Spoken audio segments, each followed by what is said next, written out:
नमस्कार मित्रों, आपकी अपनी ममता हिंदी कहानी में फिर से स्वागत है। आज की कहानी में एक नया मोड़ है, तो इसे पूरा सुनना मत भूलिए। एक गांव में एक अनाथ युवक रहता था, जिसके पास कोई सहारा नहीं था। वह जब बड़ा हुआ तो उसके भीतर ईमानदारी और नेक इरादों का बीज पनप चुका था। भगवान पर उसकी आस्था अटूट थी। उसने सोचा कि चूंकि उसका कोई पारिवारिक बंधन नहीं है, तो क्यों न देश सेवा में जीवन समर्पित कर दिया जाए। इसी सोच के साथ वह सेना में भर्ती हो गया। जितना भी वह कमाता उसे वहीं सेना में जमा कर देता, बिना किसी लालच या भविष्य की चिंता के। कुछ समय बाद उसकी मुलाकात एक सेठ जी से हुई, जो सेना को सामग्री की आपूर्ति करते थे। धीरे धीरे उनकी बातचीत बढ़ने लगी और दोनों के बीच मित्रता की डोर बंध गई। सेठ जी ने देखा कि इस जवान के पास न तो कोई परिवार है, न ही कोई जिम्मेदारी। जो भी धन उसे सेना से मिलता है, वह यूं ही सेना में ही जमा करता चला जा रहा है। जब सेठ जी को उसके एकाकी जीवन और ईमानदारी का अंदाजा हुआ, तो उन्होंने एक दिन उससे कहा, तुम्हारा धन यूं ही बिना ब्याज के पड़ा है, इससे कोई लाभ नहीं। क्यों न इसे किसी सुरक्षित योजना में लगाया जाए, ताकि भविष्य में यह तुम्हारे काम आए। इस तरह दोनों मित्रों के बीच चर्चा का सिलसिला जारी रहा और धीरे धीरे वह जवान अपने धन को लेकर अधिक समझदार होता गया। सेठ जी ने फौजी से कहा, तुम्हारा पैसा बस ऐसे ही पड़ा है, इसे मेरे हवाले कर दो। मैं इसे अपने व्यापार में लगाऊंगा, इससे तुम्हारा धन भी बढ़ेगा और मेरा कारोबार भी। मैं तुम्हें निश्चित ब्याज के साथ तुम्हारा पैसा लौटाऊंगा। फौजी और सेठ जी के बीच गहरी दोस्ती थी, इसलिए फौजी को इस पर कोई संदेह नहीं हुआ। उसने सेठ जी की बात मान ली और अपनी सारी जमा पूंजी उनके हवाले कर दी। सेठ जी ने उस पैसे को अपने कारोबार में लगा दिया और भाग्य ने भी उनका साथ दिया। उनका व्यापार जैसे रातों रात फलने फूलने लगा। मुनाफे का दौर शुरू हुआ और सेठ जी के लिए तरक्की की राहें खुल गईं। उनकी संपत्ति में दिन दूनी और रात चौगुनी वृद्धि होने लगी। कुछ समय बाद युद्ध की स्थिति उत्पन्न हो गई और फौजी को मोर्चे पर जाना पड़ा। दुर्भाग्यवश युद्ध में वह वीर गति को प्राप्त हुआ। जब सेठ जी को यह सूचना मिली कि फौजी अब नहीं रहा, तो उनके मन में अजीब सी संतुष्टि और राहत का अनुभव हुआ। उन्हें इस बात की खुशी थी कि अब उन्हें उस रकम को लौटाने की कोई आवश्यकता नहीं रही, क्योंकि फौजी का अब कोई वारिस नहीं था, न माता पिता, न कोई भाई बंधु। कुछ समय पश्चात सेठ जी के घर एक पुत्र का जन्म हुआ।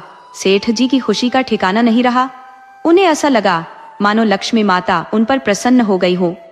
उनके जीवन में संपत्ति का अभाव नहीं रहा और अब उनका वंश बढ़ाने वाला एक वारिस भी था।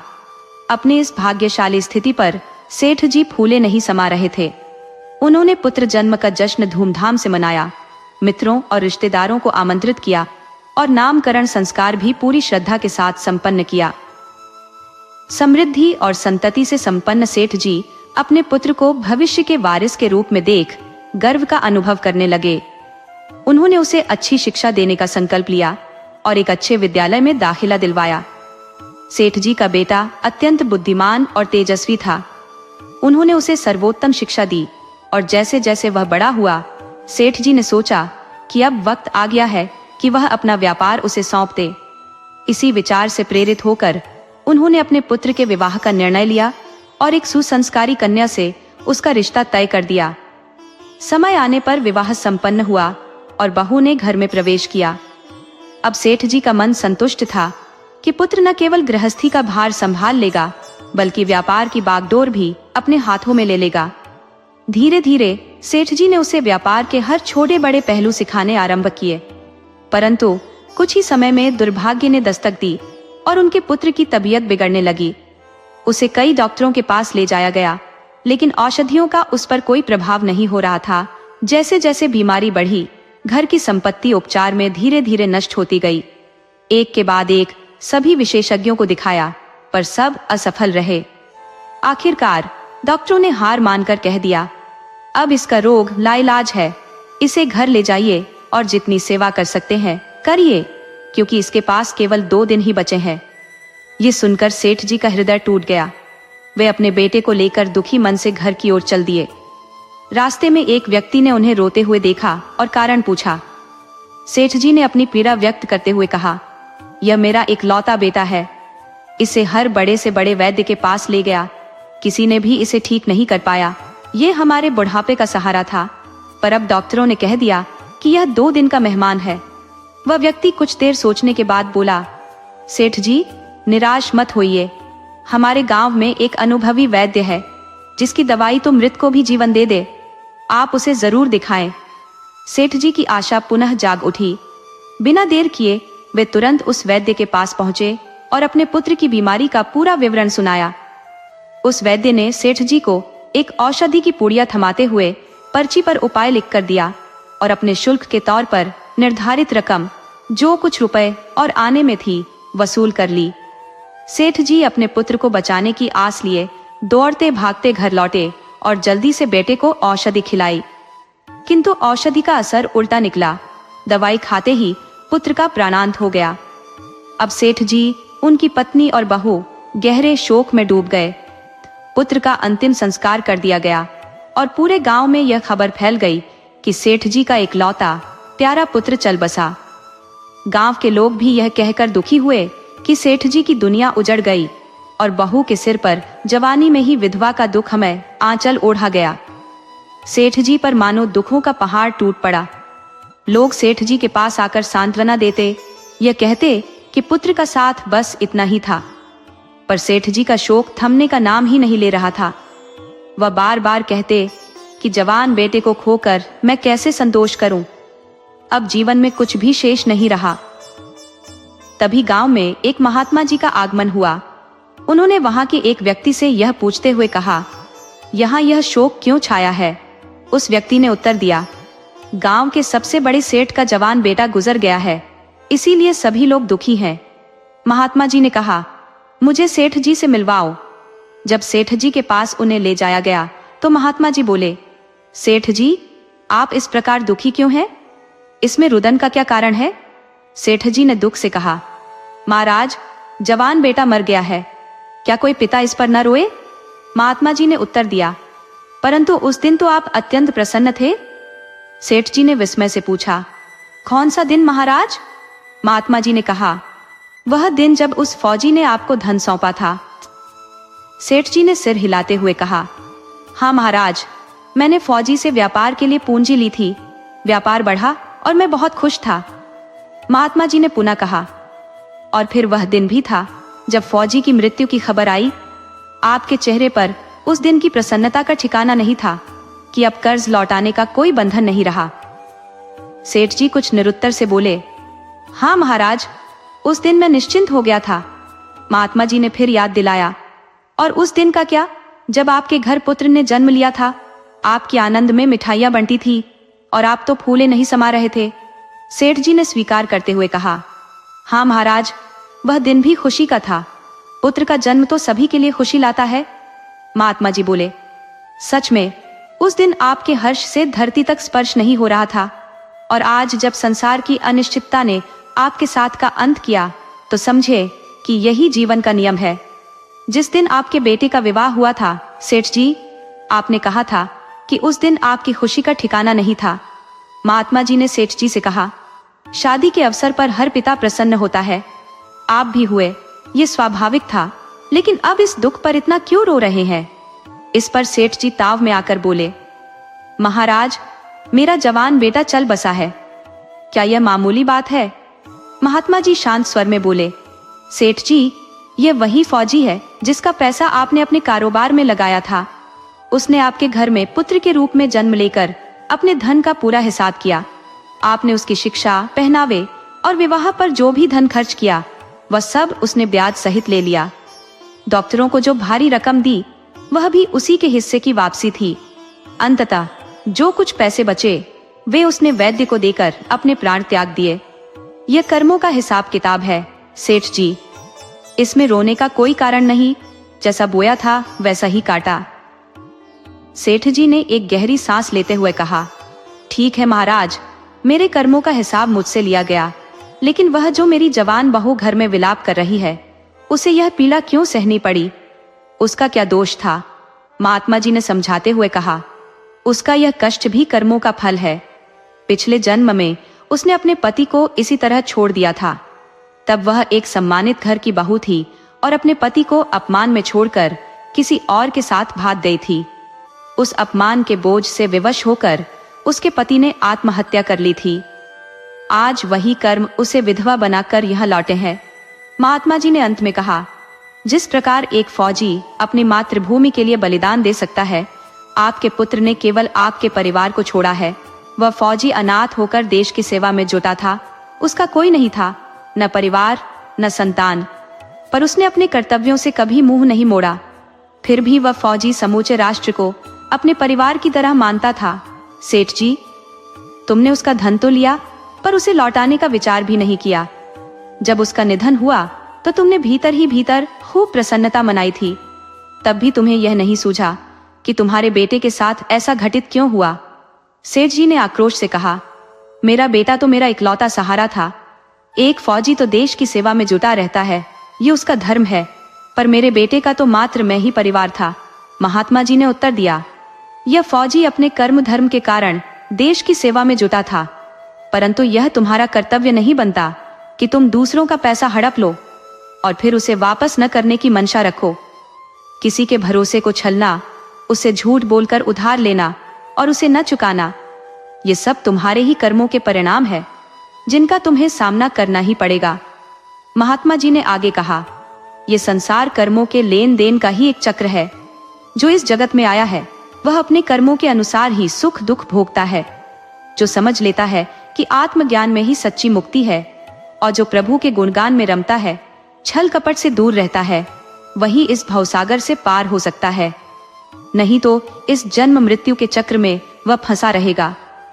उन्होंने चेतावनी दी, तुमने जो उस फौजी के साथ किया वह कर्म किसी न किसी रूप में तुम्हारे समक्ष आकर खड़ा होगा। यही कर्मों का लेखा जोखा है जो हम सभी को अनिवार्य रूप से चुकाना पड़ता है। बहुत समय पहले की बात है। एक छोटे से गांव में दो परम मित्र बसते थे। दोनों की मित्रता ऐसी प्रगाढ़ थी कि वे हर घड़ी एक दूसरे के साथ रहते थे। उनका नाम सेवाराम और मोतीलाल था। अपनी आजीविका चलाने के लिए दोनों कपड़े बेचने का काम करते थे। सुबह होते ही वे अपने कपड़ों की गठरी सिर पर उठाकर गलियों और गांवों में बेचने निकल पड़ते थे। एक दिन सर्दियों की ठिठुरती ठंड में वे एक अन्य गांव में कपड़े बेचने गए। वहां कपड़े बेचते वक्त सेवाराम की नजर एक झोपड़ी पर पड़ी, जिसके बाहर एक बूढ़ी अम्मा ठंड में कांप रही थी। सेवाराम का हृदय पिघल गया। उसने बिना एक पल गंवाए अपनी गठरी में से एक कंबल निकाला और उस अम्मा को ओढ़ा दिया। कंबल की गर्मी पाकर अम्मा के चेहरे पर राहत की चमक आ गई और उसकी आंखों में कृतज्ञता की आभा झलकने लगी। अम्मा ने कहा, बेटा, मेरे पास तुझे देने के लिए पैसे तो नहीं है, पर रुक, मैं तुझे कुछ आशीर्वाद अवश्य दूंगी। वह झोपड़ी के भीतर गई और ठाकुर जी की एक सुंदर छोटी मूर्ति लेकर लौटी। उसने मूर्ति सेवाराम को देते हुए कहा, बेटा, मेरे पास धन नहीं, लेकिन ये ठाकुर जी की प्रतिमा है। इसे अपने साथ रखना और खूब सेवा करना, तुम्हारी तरक्की जरूर होगी। मोतीलाल थोड़ा संदेह में था और बोला, अरे माई, हमारे पास तो कोई दुकान भी नहीं है।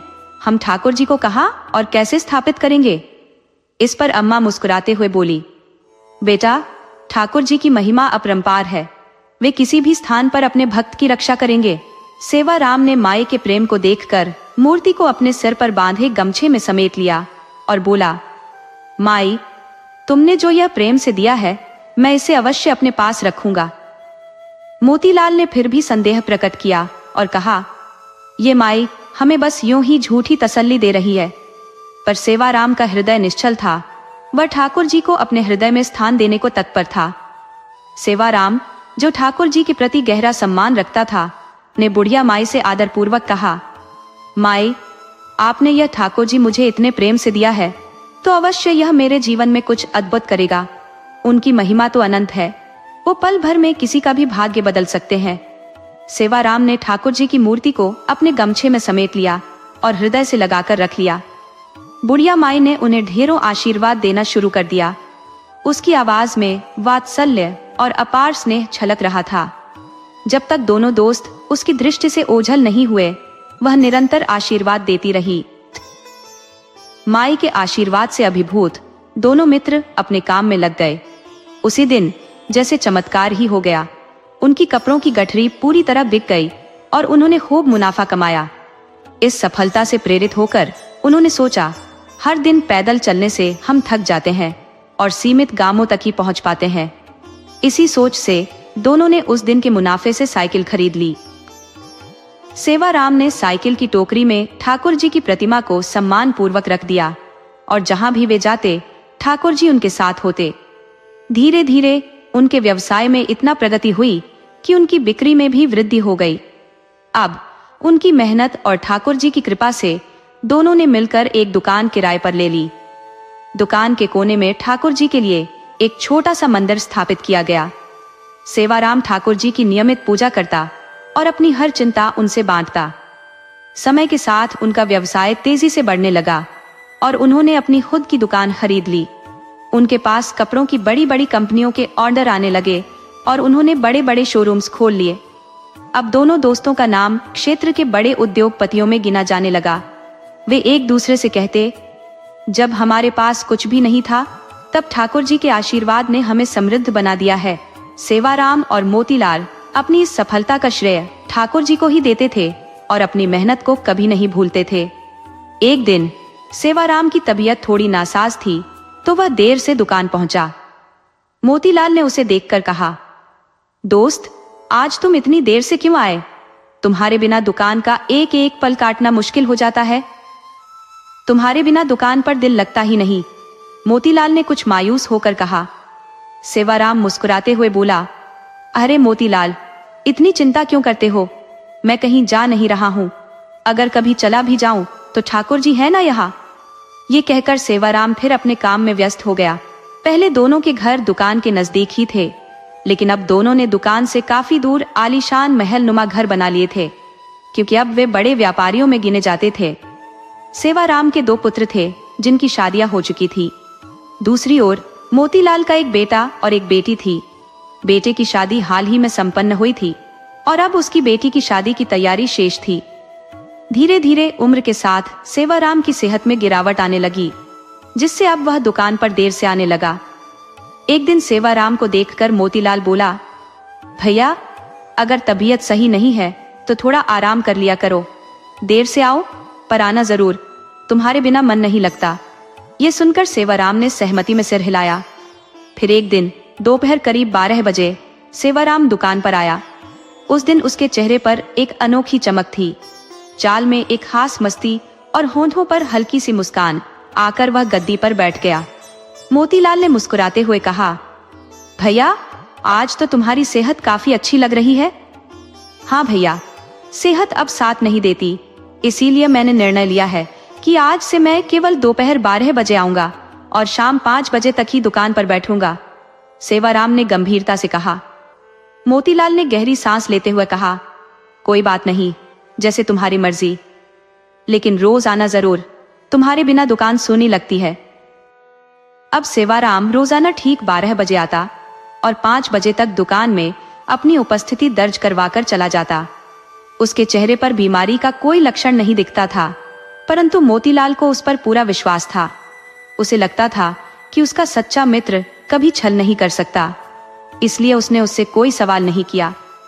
सेवाराम निष्ठावान और कर्मठ था, किसी भी कार्य में कभी पीछे नहीं हटता, न ही कभी किसी को धोखा देता। इन गुणों ने ही उनकी वर्षों पुरानी मित्रता को मजबूत बनाए रखा था। फिर एक दिन मोतीलाल की बेटी की शादी पक्की हो गई। विवाह का निमंत्रण देने के लिए वह सेवाराम के घर पहुंचा। वहां उसने सेवाराम के बेटे, बहू और पत्नी को देखा, लेकिन सेवाराम कहीं नहीं दिखा। उसने सेवाराम की पत्नी से कहा, भाभी जी, सेवाराम दिखाई नहीं दे रहा है, उसे जरा बुला दें। उसकी बात सुनकर परिवार के सदस्य चौंक गए। तभी सेवाराम के बेटे ने कहा, काका, आप कैसी बातें कर रहे हैं? क्यों ऐसा मजाक कर रहे हैं? मोतीलाल ने विस्मय से पूछा, मैंने ऐसा क्या कह दिया? मैं तो बस अपने मित्र से मिलने आया हूँ, कहीं वह तबीयत खराब होने की वजह से आराम तो नहीं कर रहा? ये कहते हुए वह स्वयं अंदर जाकर देखने लगा। कमरे में प्रवेश करते ही उसकी नजर एक तस्वीर पर पड़ी, जिसमें सेवाराम की माला छड़ी तस्वीर थी।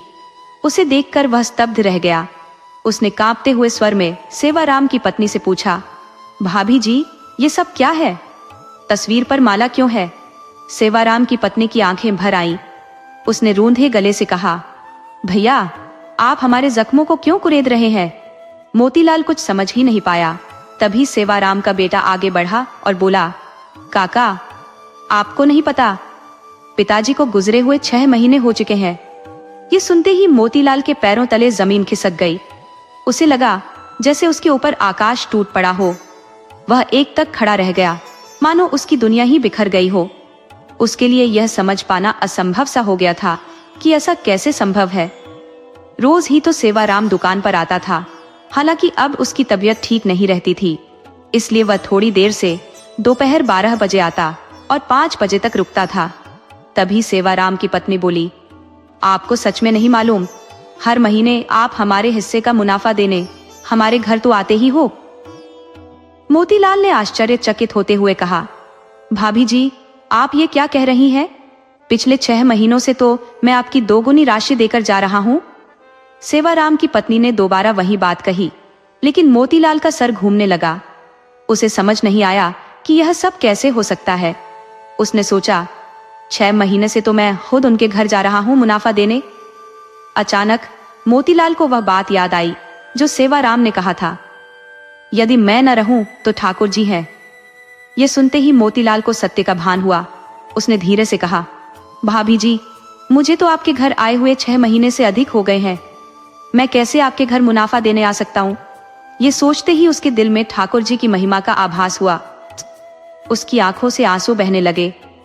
वह समझ गया कि सेवाराम की अनुपस्थिति में स्वयं भगवान ही उसके हिस्से का मुनाफा दे रहे थे। अब उसे सच्चाई स्पष्ट हो गई। ठीक उसी समय जब सेवाराम दुकान पर नहीं होता था, दोपहर 12 से शाम 5 बजे तक मंदिर के पट बंद रहते थे और ठाकुर जी विश्राम करते थे। यही समय था जब ठाकुर जी दुकान में आते और सेवाराम का स्थान संभालते। इस एहसास से मोतीलाल का हृदय भर आया। उसने रोते हुए कहा, ठाकुर जी, आपकी लीला तो अपरंपार है।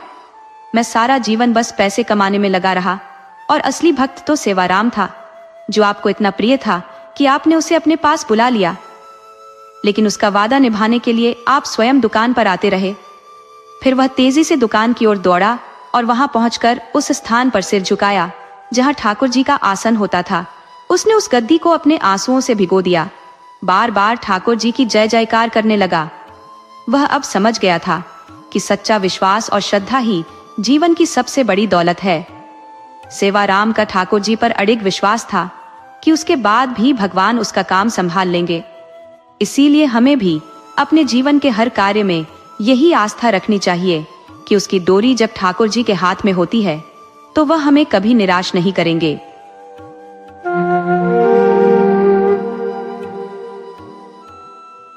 एक नगर में एक राजा और रानी निवास करते थे, जिनका एक विशाल और संपन्न राज्य था। उनके जीवन में सुख शांति का साम्राज्य था और दोनों के बीच अपार प्रेम था। उनके 2 संतानें थीं, एक पुत्र और एक पुत्री। राजा और रानी उन दोनों से बेहद स्नेह करते थे। राजा रानी होने के कारण उनके बच्चों के पास किसी भी चीज की कमी नहीं थी। राजकुमार और राजकुमारी का लालन पालन पूरे प्रेम और सौहार्द के वातावरण में हो रहा था।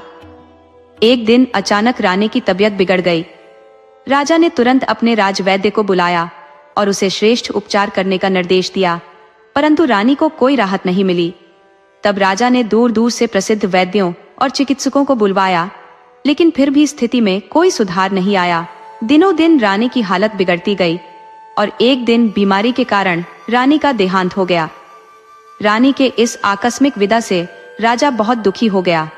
उसका मन जैसे बिखर सा गया, परंतु अब किया ही क्या जा सकता था। जो जा चुका था उसे वापस लाना असंभव था। बिना रानी के ही जीवन को आगे बढ़ाना था। अपने मन को ढांढस बंधाते हुए राजा ने खुद को राजकार्य में फिर से समर्पित कर दिया। समय इसी प्रकार आगे बढ़ता गया और राजा पुनः अपने राज्य के कार्यों में व्यस्त हो गया। रानी के स्वर्गवास को अभी 6 महीने ही बीते थे, परंतु उसकी अनुपस्थिति का खालीपन राजा को गहराई से महसूस होता था। इस शून्यता में डूबे राजा को देखकर परिवार और करीबी संबंधी उसे पुनर्विवाह की सलाह देने लगे।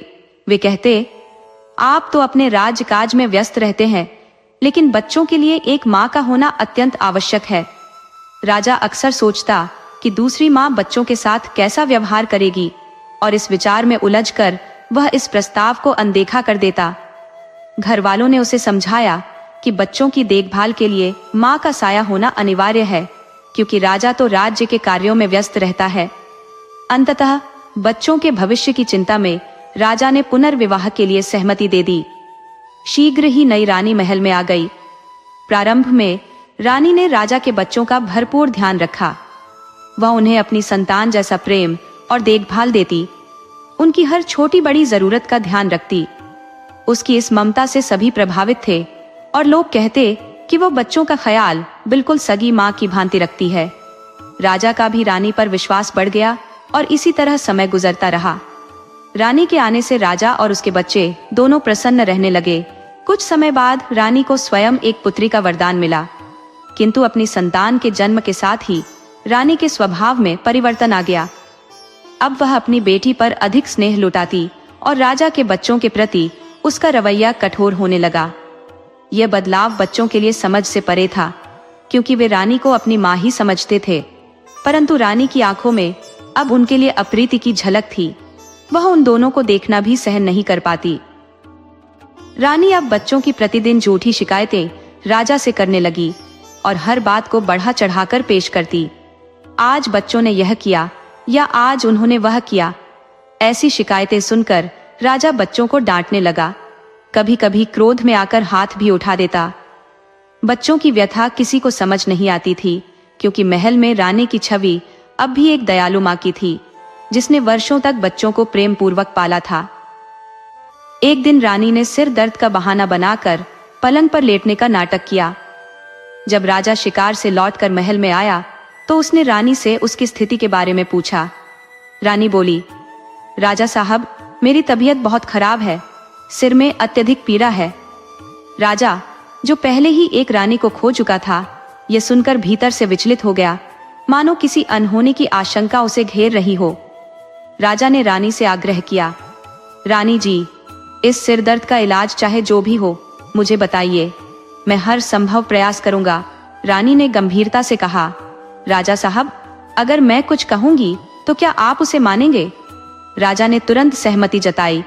हाँ, तुम्हारे स्वास्थ्य के लिए मैं कुछ भी करूंगा। लेकिन रानी ने शंका जाहिर की, नहीं, मुझे विश्वास नहीं कि आप करेंगे।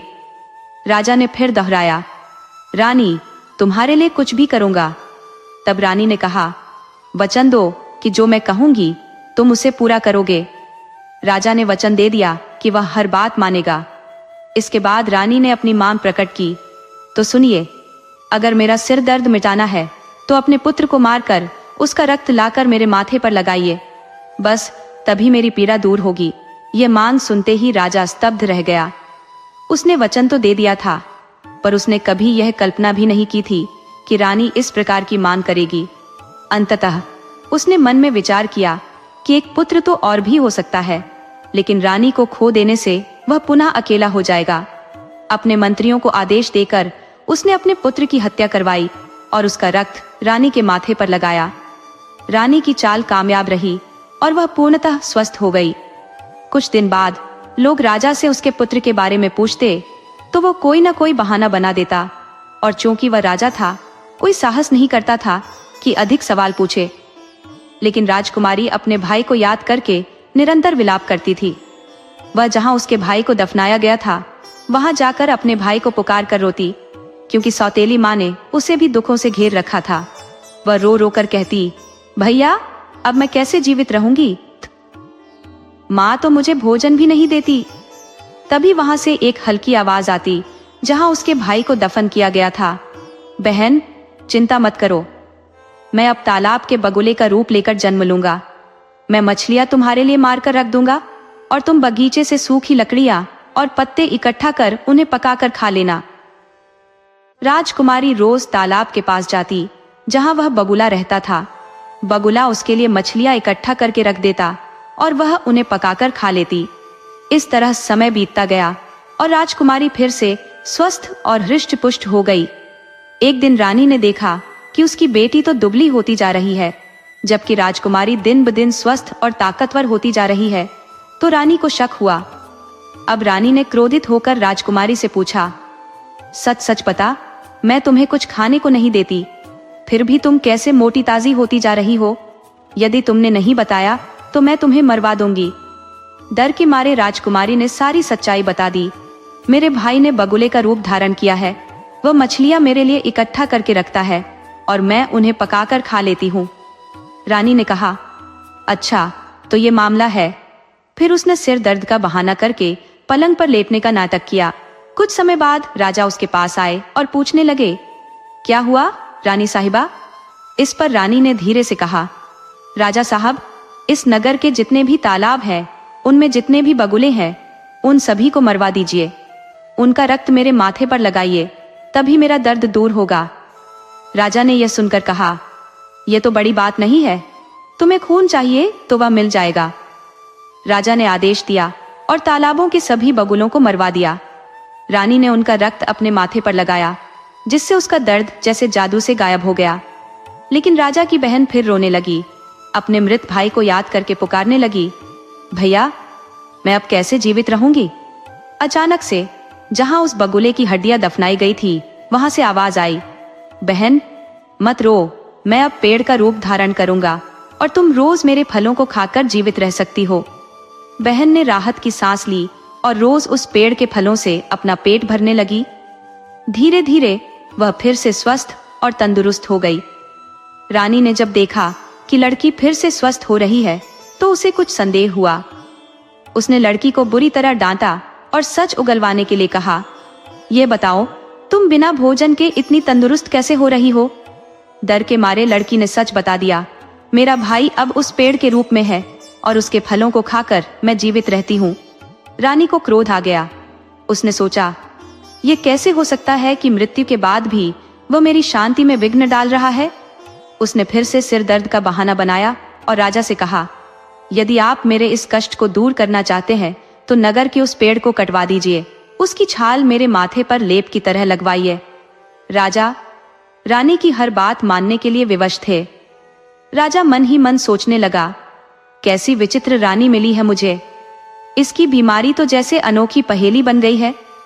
लेकिन राजा के पास और कोई उपाय नहीं था, क्योंकि वह रानी को खोना नहीं चाहता था। राजा को अपने पुत्र की कमी का दर्द भी सताता था, परंतु रानी के प्रति उसकी अंधी मोहब्बत उसे कुछ भी कहने नहीं देती थी। राजा ने आखिरकार आदेश दिया और वह पेड़ कटवा दिया गया। रानी ने पेड़ की छाल को अपने माथे पर लेप की तरह लगाया और उसका सिर दर्द धीरे धीरे समाप्त हो गया। कुछ समय बाद वह लड़की उस स्थान पर गई जहां उसका भाई वृक्ष के रूप में जीवित था। वह अपने भाई को पुकारने लगी, भैया, अब हम कैसे जिंदा रहेंगे? उसकी करुण पुकार हवा में गूंजने लगी और वह अपने भाई को याद करके फूट फूट कर रोने लगी। तभी उसके भाई की आवाज फिर से सुनाई दी। भाई ने कहा, बहन, अब मैं इस राज्य से दूर चला गया हूँ, एक ऐसे राजा के पास जिनकी कोई संतान नहीं है। अब मैं यहाँ राजा के घर में पुत्र के रूप में जन्म लूंगा। तुम किसी भी तरह इसका पता लगाकर माँ के रूप में वहां आ जाना, हम वहीं मिलेंगे। बहन सहमति में सिर हिलाते हुए कहती है, ठीक है। समय बीतता गया, लेकिन सौतेली माँ का अत्याचार बढ़ता ही गया।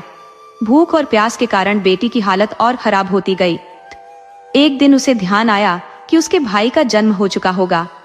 तब वह चुपचाप सौतेली माँ का महल छोड़कर दूर निकल पड़ी। चलते चलते वह बहुत दूर निकल आई, जब अचानक उसे कहीं से गीत संगीत की आवाज सुनाई देने लगी। वहां तक पहुंच पाना मुश्किल लग रहा था, लेकिन उसने राहगीरों से पूछा, ये कौन सा राजा है जिसके घर में पुत्र का जन्म हुआ है? कुछ राहगीर अनभिज्जता जताते हुए मना कर देते, तो कुछ उसे आगे जाकर पूछने की सलाह देते। वह बेचारी निरंतर चलती रही। चलते चलते अंततः दूसरे नगर में पहुंच गई, जहां उसे प्यास और भूख महसूस होने लगी। वह एक घर के पास रुक गई, जहां कुछ स्त्रियां माँ की पूजा में लीन थी। वह भी पास खड़ी हो गई और बेसब्री से पूजा के समाप्त होने का इंतजार करने लगी।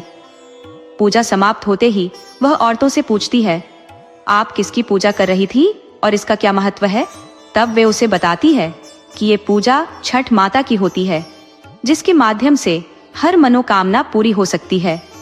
वे उसे छठ पूजा की विधि और सारी रस्में बताती है। लड़की गहरी सांस लेते हुए कहती है, अगर मेरी भी मनोकामना पूरी हो गई और मेरा भाई मुझे मिल गया तो मैं भी यहाँ आकर छठ माता की पूजा करूंगी। हाँ बिल्कुल, यह अवश्य पूर्ण होगी। जब तुम उनसे अपनी मनौती की पूर्णता का आग्रह करोगी तो निश्चित ही माता रानी तुम्हारी कामना को सफल करेंगी। वहां उस युवती को उन स्त्रियों ने आशीर्वाद स्वरूप प्रसाद और जल ग्रहण कराया। उसने भी एक अटल निश्चय किया कि हे छठ माता, मेरी यह मनोकामना पूरी करना। मैं भी आपकी पूजा करवाऊंगी और आपके प्रसाद का आयोजन करूंगी। ऐसा संकल्प मन में लेकर वह अपने भाई के पास जाने की राह पूछती है और आगे बढ़ चलती है। काफी दूरी तय करने के बाद चलते चलते वह राह में एक व्यक्ति से सवाल करती है, भाई, क्या यहाँ कोई ऐसा राजा है जिसके बहुत समय बाद पुत्र का जन्म हुआ हो? उस व्यक्ति ने उत्तर दिया, हाँ, एक ऐसे राजा हैं जिनके पुत्र का जन्म हुआ है। वह युवती फिर मार्ग पूछती है और उस व्यक्ति ने उसे सही दिशा बताई। वहां पहुंचने पर उसने देखा कि चारों ओर उमंग और उत्साह का माहौल था। ढोल नगाड़ों की गूंज थी, चारों ओर खुशियों की धूम मची हुई थी। उत्सव का ऐसा वातावरण था मानो हर कोई उल्लास में डूबा हो और वहां जरूरतमंदों को दान दिया जा रहा था। वह लड़की वहां पहुंचती है और कहती है, भैया, जरा राजकुमार को हमें भी देख लेने दो, हम भी उसे देखना चाहते हैं। द्वारपाल उसे रोकते हुए कहता है, अगर तुम्हें कुछ खाना है तो खा लो और जल्दी से यहाँ से निकल जाओ, हम तुम्हें राजकुमार को नहीं दिखा सकते। लड़की बहुत आग्रह करती है लेकिन द्वारपाल उसे बाहर निकाल देता है। वह भोजन करके वहां से चली जाती है लेकिन उसका दिल नहीं मानता। अगले दिन वह फिर आती है और राजा के महल में प्रवेश कर जाती है। इस बार रानी स्वयं द्वार पर खड़ी होती है और राजकुमार की मालिश चल रही होती है। रानी उसे देखकर कहती है, तुम्हें अंदर किसने आने दिया? लड़की हाथ जोड़कर कहती है, रानी जी, बस एक बार मुझे राजकुमार को देख लेने दीजिए।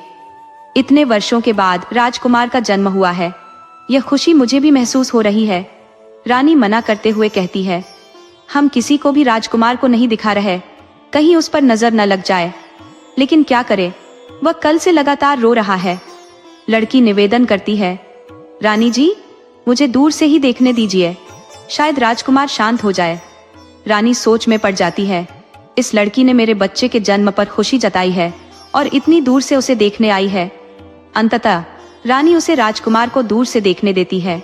जैसे ही लड़की राजकुमार को छूती है, राजकुमार तुरंत शांत हो जाता है और उसकी ओर पहचान भरी निगाहों से देखता है, मानो यह समझ गया हो कि यह उसकी बहन है। ये देखकर सब लोग चकित रह जाते हैं कि जो बच्चा अब तक किसी भी प्रयास से चुप नहीं हुआ, वह इस लड़की के स्पर्श से चुप हो गया। रानी बहुत प्रसन्न होती है और राजकुमार को उसकी गोद में सौंप देती है। बच्चा उसकी गोद में खिलखिलाने लगता है और हंसता है। रानी कहती है, यह कल से दूध नहीं पी रहा था और भूखा था, तुम इसे दूध पिला दो। वे लड़की के हाथ में दूध की बोतल थमा देती है और बच्चा उसके हाथ से बड़े आराम से दूध पी लेता है। रानी यह देख बहुत संतुष्ट होती है क्योंकि बच्चा उसकी गोद में बहुत खुश दिखाई दे रहा था। रानी लड़की को भोजन कराती है और विदाई के समय उसे कुछ धन भी भेंट करती है। जब उस लड़की ने बच्चे को रानी को सौंप दिया और वहां से चली गई तो बच्चा जोर जोर से चिल्लाने लगा, मानो किसी ने उसका सब कुछ छीन लिया हो। वह रोने लगा और उसकी बेचैनी देखकर रानी चिंतित हो उठी। तुरंत ही रानी ने सैनिकों को आदेश दिया, उस लड़की को ढूंढकर यहाँ ले आओ, चाहे वह कहीं भी हो। सैनिक तत्काल दौड़ पड़े और लड़की को ढूंढकर ले आए। लड़की ने हैरानी से पूछा, क्या हुआ, मुझे क्यों यहाँ वापस लाया गया है? सैनिकों ने उसे बताया कि रानी ने बुलाया है। रानी ने उसे बच्चे की हालत बताई और कहा, तुम्हारे जाते ही बच्चा बेचैन हो गया था और रोने लगा। जब लड़की ने बच्चे को गोद में लिया तो बच्चा तुरंत शांत हो गया और मुस्कुराने लगा। वह उसकी गोद में खेलते खेलते सो भी गया। जैसे ही लड़की फिर से जाने लगी, बच्चा फिर से रोने लगा। इस बार रानी और लड़की दोनों समझ गईं कि यह बच्चा उसी का भाई है जिसके पास रहना उसे सुकून देता है। राजा को जब यह बात पता चली तो उन्होंने लड़की से कहा, अगर ऐसा है तो तुम्हें महल में ही रहना होगा और राजकुमार की देखभाल करनी होगी। समय के साथ महल में सभी इस निर्णय से खुश हो गए। राजकुमार बड़ा होने लगा और उसकी बहन, जो पहले जन्म की थी, उसे अपनी पूरी ममता से संभालती थी। वह न सिर्फ उसे नहलाती और खिलाती, बल्कि हर दिन स्कूल लाने और ले जाने का जिम्मा भी उठाती। इस प्रकार राजकुमार अपनी बहन की छाव में बढ़ता गया और उनके बीच का रिश्ता और भी गहरा हो गया। अब जब लड़का बड़ा हो गया, वह रानी से कहता है कि अब वह इस लड़की को कहीं भी जाने नहीं देगा। वह कहता है कि अब यह उसकी बड़ी बहन बनकर हमेशा उसके साथ रहेगी और वह एक योग्य वर ढूंढकर उसकी शादी करवाएगा। राजकुमार ने उसे अपनी बहन के रूप में स्वीकार कर लिया था, क्योंकि वास्तव में वह उसकी बहन ही थी। उसे याद आता है कि इस लड़की ने छठ माता से मन्नत मांगी थी, यदि उसका भाई उसे मिल गया तो वह छठ माता की पूजा करेगी। अब जब उसे अपना भाई मिल गया, वह उसे बताती है कि कैसे वह इतनी दूर तक आई और छठ माता के आशीर्वाद से ही यह सब संभव हुआ। उधर उसकी सौतेली माँ को कोढ़ की बीमारी हो जाती है और कोई भी उसे छूना तक नहीं चाहता। उसकी बेटी की शादी भी हो जाती है, लेकिन उसका पति उसे दुखी रखता है। राजा भी अपनी आंखों की रोशनी खो देता है, क्योंकि उसके कर्मों का फल था। राजा अपनी पत्नी को इन कष्टों के लिए दोषी ठहराता है, लेकिन कर्मों का परिणाम इसी जन्म में मिलता है। अंततः राजकुमारी की शादी एक योग्य राजकुमार के साथ हो जाती है और उसे एक सुखद जीवन मिल जाता है। जब राजकुमार को अपने पूर्व जन्म की स्मृतियां पूरी तरह लौट आईं और उस लड़की को भी यह सब याद था, तो इन सारी बातों को उन्होंने राजा और रानी के सामने प्रस्तुत किया। उन्होंने बताया कि वह इस लड़की का पूर्व जन्म का भाई है। यह सुनकर राजा को अत्यंत प्रसन्नता हुई कि उन्हें पुत्र के साथ साथ एक पुत्री भी प्राप्त हो गई। इसके पश्चात उन्होंने बड़े ही धूमधाम से अत्यंत योग्य राजकुमार का चयन कर उस लड़की का विवाह रचाया। विवाह के बाद वह लड़की अत्यंत प्रसन्नता के साथ अपने ससुराल विदा हुई और वहां भी हर्षित रहने लगी, क्योंकि उसे एक स्नेहिल परिवार मिला था। वहां उसके लिए माता पिता के रूप में ससुर और सास थे और मायके में भाई के रूप में राजकुमार था। वह अपने मायके आती, अपने भाई को टीका करती, राखी बांधती और भाई भी उसे अपनी सगी बहन की तरह स्नेहपूर्वक विदा करता। ऐसे ही उसका मायके और ससुराल के बीच आना जाना लगा रहता। अब उसे न केवल ससुराल मिली, बल्कि मायके का आंगन भी मिला, भाई का संरक्षण भी मिला। छठ माता ने उसकी सारी मनोकामनाएं पूर्ण कर दी। छठ माता, जैसे आपने इस लड़की को उसका परिवार प्रदान कर उसकी अभिलाषाएं पूर्ण की, वैसे ही इस कथा को कहने और सुनने वालों की भी सभी कामनाएं पूर्ण करें। बोलो छठ माता की जय।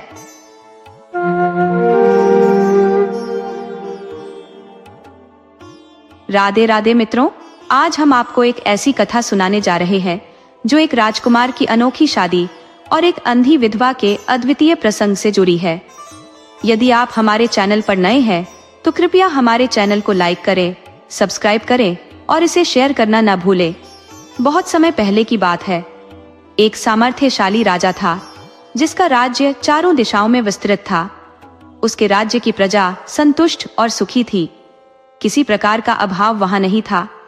राजा को अपनी रानी और 2 पुत्रों से अत्यधिक स्नेह था।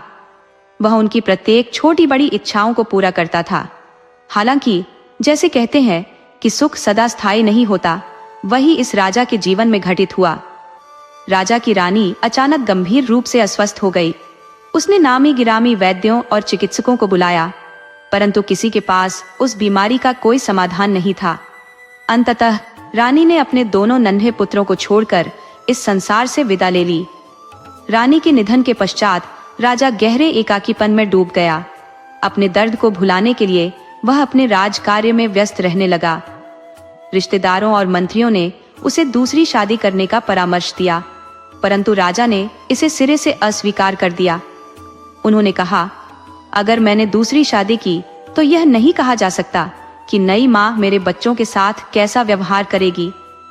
इसीलिए उसने दूसरी शादी का विचार त्याग दिया और अपने दोनों पुत्रों की परवरिश और राजकाज संभालने में स्वयं को लगा दिया। धीरे धीरे समय बीता और दोनों राजकुमार किशोरावस्था पार कर युवावस्था में प्रवेश कर गए। अब वे विवाह योग्य हो चुके थे। कहते हैं कि कठिन समय कभी चेतावनी देकर नहीं आता, और यही इस राजा के साथ भी हुआ। एक दिन राजा ने अपने दोनों पुत्रों को अपने पास बुलाया। सबसे पहले उसने अपने बड़े पुत्र से पूछा, बेटा, ये बताओ कि तुम किसके भाग्य पर आश्रित होकर जीवन का सुख भोग रहे हो। बड़ा पुत्र विनम्रता पूर्वक बोला, पिताजी, मैं आपके भाग्य की छाया में जीवन का सुख अनुभव करता हूँ। आपके ही सौभाग्य से मुझे ऐश्वर्य और आराम मिला है। जो राजा था वह अपने बड़े पुत्र के उत्तर से अत्यधिक प्रसन्न हुआ। उसे गर्व महसूस हुआ कि उसका पुत्र उसकी बहुत इज्जत करता है और उससे गहरा प्रेम करता है। फिर उसने अपने छोटे पुत्र को बुलाया और वही प्रश्न किया, बेटा, बताओ कि तुम किसके भाग्य का खाकर ऐशो आराम भोगते हो। छोटे पुत्र ने निर्भीकता से उत्तर दिया, पिताजी, भगवान झूठ न बुलवाए, मैं अपने ही भाग्य का खाता हूँ। आपके भाग्य का तो मैं कुछ नहीं लेता और न ही उसके कारण आराम करता हूँ। राजा को यह सुनकर क्रोध आ गया। उसने गहरी आवाज में कहा, बेटा, यह बताओ कि तुम अपने भाग्य का खाते हो तो यह कैसे संभव है। तुम्हारी माँ बचपन में हमें छोड़कर चली गई। तुम्हारा पालन पोषण मैंने ही किया है। तुम्हारे पास जो भी है वह मेरे कारण है। पुत्र ने शांत स्वर में कहा, पिताजी, जो मेरे भाग्य में लिखा है वही मुझे प्राप्त होगा। बचपन से अब तक जो भी हुआ वह मेरे भाग्य का ही हिस्सा था। राजा को यह उत्तर सुनकर और अधिक क्रोध आया। उसने कहा, तो अब मैं देखता हूँ कि तेरा भाग्य तुझे कहाँ तक ले जाता है। मैं तुझसे विवाह कराऊंगा और वही देखूंगा कि तेरे भाग्य का सच क्या है। इसके बाद राजा ने अपने मंत्रियों को आदेश दिया कि बड़े पुत्र के लिए एक संस्कारी और रूपवती राजकुमारी की खोज करे और छोटे पुत्र के लिए एक विकलांग कन्या को ढूंढे। मंत्रियों ने राजा की आज्ञा का पालन किया। बड़े पुत्र के लिए उन्होंने एक अत्यंत सुंदर और कुलीन राजकुमारी चुनी। छोटे पुत्र के लिए राजा ने फिर एक बार उससे बातचीत करने की कोशिश की। उसने कहा, बेटा, मैं तेरी शादी किसी विकलांग कन्या से करा दूंगा, अब भी अपनी बात बदल ले। लेकिन छोटे पुत्र ने उसी आत्मविश्वास से कहा, पिताजी, यदि मेरे भाग्य में विकलांग पत्नी है तो मैं उसे स्वीकार करूंगा। मेरा भाग्य जहां ले जाएगा मैं वहां जाऊंगा। राजा का क्रोध अब चरम पर पहुंच गया। उसने दूतों को आदेश दिया कि वे ऐसी किसी भी विकलांग कन्या को लेकर आए। दूतों ने बड़े पुत्र के लिए जहां एक सुंदर राजकुमारी को चुना, वहीं छोटे पुत्र के लिए एक अंधी और विकलांग कन्या को ले आए। राजा ने छोटे पुत्र का विवाह उसी कन्या से करा दिया। वह कन्या पहले असमंजस में थी और विवाह के लिए मना कर रही थी, परंतु राजकुमार ने कहा, मैं तुम ही से विवाह करूंगा। जो मेरे भाग्य में है उसे मैं स्वीकार करता हूं। इस प्रकार छोटे राजकुमार ने उस अंधी और विकलांग कन्या से विवाह कर लिया। तभी राजा ने कहा, अब तुम अपनी इस अंधी और विकलांग पत्नी को लेकर मेरे राज्य की सीमा से बाहर चले जाओ। मैं तुम्हें और तुम्हारी पत्नी को इस नगर में देखना तक नहीं चाहता। राजकुमार ने अपनी पत्नी को साथ लिया और दुखी मन से राज्य की सीमा पार कर गया। चलते चलते वे एक घने जंगल में पहुंच गए। थकान से चूर दोनों ने एक पेड़ के नीचे विश्राम किया। वहीं बैठते ही नींद उन्हें अपनी आगोश में ले गई। शरीर को थोड़ी राहत मिली, परंतु भूख से व्याकुलता बनी रही। जंगल से बाहर निकलने पर पास ही एक नगर दिखा।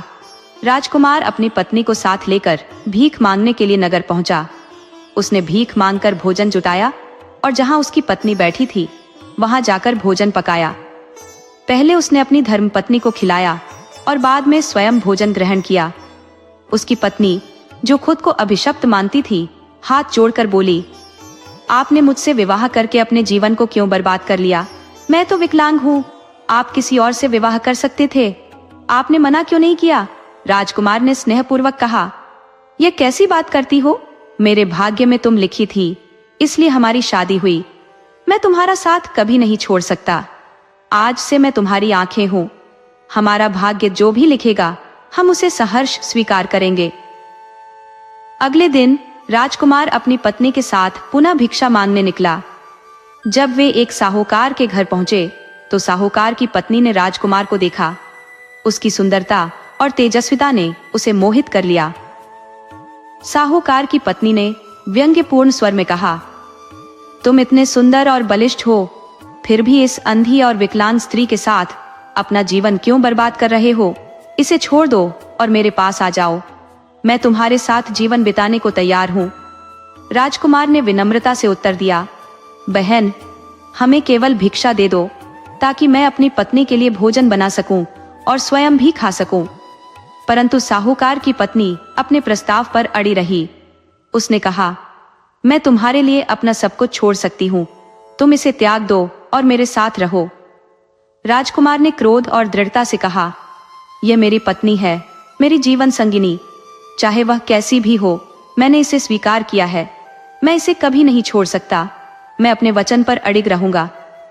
इस घटना की चर्चा चारों ओर फैल गई। राजकुमार की सच्चाई और निष्ठा की कहानी सुनकर लोग उनकी प्रशंसा करने लगे। कहते हैं, जैसे पतिव्रता स्त्रियां होती हैं, वैसे ही पत्नी के प्रति निष्ठावान पुरुष भी होते हैं, और उनमें भी अडिगता और समर्पण की अद्वितीय शक्ति होती है। जब यह समाचार प्रभु तक पहुंचा, तभी आकाशवाणी हुई, जिसमें कहा गया, हे राजकुमार, तू धन्य है, तेरा पत्नी धर्म तेरी महानता का प्रमाण है, अब तेरी जीवन संगिनी की दोनों आंखें ठीक हो जाएंगी। आकाशवाणी ने यह भी उद्घोष किया कि वह स्त्री जो आज तेरी संगिनी है, वास्तव में एक राजकुमारी है। आकाशवाणी सुनते ही आसपास के ग्रामीण और नगरवासी, जो इस घटना के साक्षी बने थे, साहूकार की पत्नी को भर्त्सना करने लगे। उन्होंने कहा, तुमने इनका सच्चा प्रेम नहीं पहचाना, यदि तुम अपना भला चाहती हो तो इनसे क्षमा मांगो और अपनी भूल सुधारो। राजकुमार और उसकी पत्नी ने प्रभु के सामने अत्यंत विनम्रता से प्रार्थना की, हे सर्वशक्तिमान, हमें आपका आशीर्वाद मिला, हम अत्यंत कृतज्ञ और प्रसन्न हैं। शाम के समय राजकुमार भोजन तैयार करने में जुट गया, किंतु उसकी पत्नी, जिसकी आंखें अब ठीक हो चुकी थीं, प्रेम पूर्ण स्वर में बोली, स्वामी, अब आपको मेरे लिए भोजन पकाने की आवश्यकता नहीं है, आज मैं स्वयं भोजन बनाऊंगी। राजकुमार ने मुस्कुराते हुए कहा, इसमें क्या अंतर है कि खाना तुम बनाओ या मैं, यह तो समान ही बात है। पत्नी ने दृढ़ता से उत्तर दिया, स्वामी, अब मेरी दृष्टि लौट आई है, मैं देख सकती हूँ, अब मैं आपकी सेवा करूंगी, कृपया बैठिए और मुझे यह करने दीजिए। पत्नी ने भोजन तैयार किया और पहले अपने पति को प्रेम पूर्वक परोसा, फिर स्वयं भोजन ग्रहण किया। उनके बीच का स्नेह और गहरा हो गया। दोनों एक दूसरे की देखभाल करने लगे और सुखपूर्वक जीवन बिताने लगे। धीरे धीरे राजकुमार ने कहा, अब हमें अपनी गृहस्थी बसाने के लिए किसी स्थायी निवास और काम धंधे की व्यवस्था करनी चाहिए। वे उस नगर को छोड़कर दूसरे नगर की ओर बढ़ चले। जब वे एक अन्य राजा के राज्य में पहुंचे, तो राजकुमारी ने अपने पति से कहा, स्वामी, अब मैं आपसे कुछ छिपाना नहीं चाहती, जिस नगर में हम पहुंचे हैं वह मेरे पिता का राज्य है, मैं इसी राजा की पुत्री हूँ। वह आगे कहने लगी, मेरे माता पिता लंबे समय तक संतानहीन रहे, जब वे वृद्धावस्था में पहुंचे तब मेरा जन्म हुआ, लेकिन दुर्भाग्यवश मेरी माँ स्वर्ग सिधार गई। मैं अपनी माँ की याद में अनवरत रोती रहती थी। आंसुओं का यह सिलसिला इतना लंबा चला कि मेरी आंखों की ज्योति चली गई। मेरे पिता मेरे अंधत्व से अत्यंत दुखी रहते थे। जब मैं धीरे धीरे बड़ी हुई तो मेरे पिता ने मेरे लिए वर तलाशने का प्रयास आरंभ किया। उन्होंने अनेक स्थानों पर भाग दौड़ की, किंतु मेरे अंधेपन के कारण कोई भी राजकुमार मुझे स्वीकार करने को तैयार नहीं हुआ। यह असफलता मेरे पिता के हृदय को विषाद से भर देती थी। मेरी शादी न हो पाने की चिंता उन्हें निरंतर खाए जाती थी। एक दिन मेरे पिता मुझे गंगा स्नान के बहाने अपने साथ ले गए। वहां गंगा तट पर उन्होंने मुझे सोती हुई छोड़ दिया और अकेले ही वापस लौट आए। उसके पश्चात मैंने भीख मांगकर अपना जीवन यापन करना प्रारंभ किया। इसी दौरान आपके पिता के सैनिकों ने मुझे पकड़ा और फिर मेरी शादी आपसे करवा दी। जब राजकुमार ने यह बात सुनी तो उन्होंने सांत्वना देते हुए कहा, इससे कोई अंतर नहीं पड़ता, अब हम आपके पिता के नगर में हैं। ये सुनकर उनकी पत्नी अत्यंत प्रसन्न हुई कि वह शीघ्र ही अपने पिता को देख सकेगी। वे उस नगर में एक किराए के मकान में रहने लगे। उसकी पत्नी ने कहा, आप किसी प्रकार की नौकरी कर लीजिए।